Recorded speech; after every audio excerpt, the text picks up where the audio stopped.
Marvel Studios is going to introduce the first transgender superhero in an upcoming film.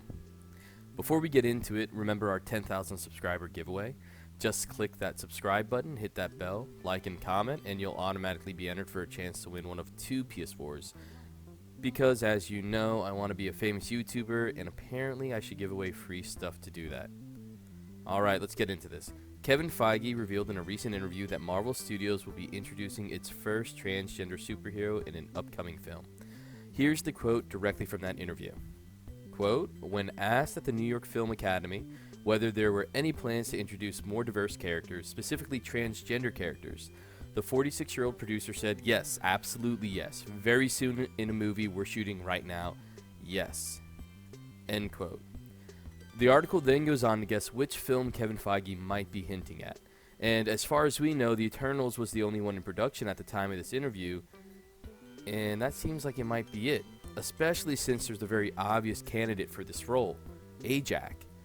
If you don't know much about that character, don't worry. It's hard to keep up with everybody in each of these team-based movies, especially when the team members don't have their own solo series like Captain America or Iron Man in the Avengers. Ajak is a male Eternal who's pretty cool in the comics. He can communicate with the Celestials and is kind of the go-to guy for Zurus, leader of the Eternals, when talking to those space gods. Ajak also happens to be a guy, but in the film he'll be played by Salma Hayek. There's a lot to like about that casting. Ajak has close ties to Central American tribesmen in the comics. Like other Eternals, Ajak's existence has inspired worship and religions throughout history. While others, like Zurus, inspired tales in Greece and Europe, Ajak's inspired tales in Latin America.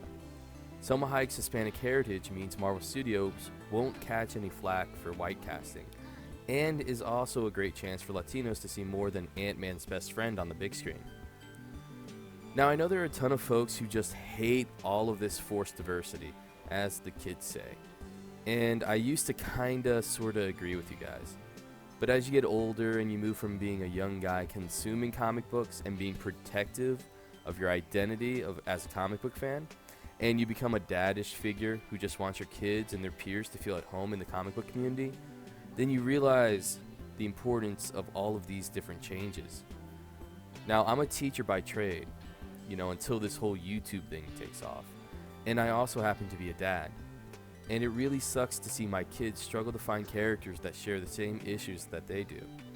Sure, there are great role models for them out there like Steve Rogers and Sam Wilson, but the more similar a character is to you, the stronger you can connect with them.